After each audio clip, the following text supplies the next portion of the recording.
Donc ils feront tout ça, on donnera à la femme la liberté, machin, tout ça, pour pouvoir justement casser la famille. Et donc on lui donnera l'illusion qu'elle sera libre, mais en fait elle sera enchaînée. Et comme ça, elle sera plus dans son foyer, nous pourrons en profiter pour conditionner les enfants.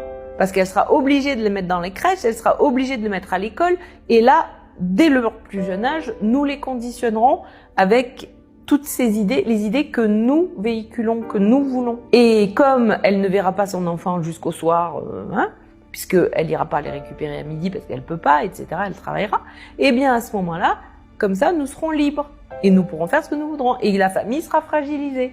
Parce que les enfants, en fait, ils se sentiront seuls. Et donc, quand ils vont grandir, et à ce moment-là, nous les récupérerons, nous leur vendrons de la drogue pour leur faire oublier que leur mère, elle n'est pas là, Et c'est comme ça.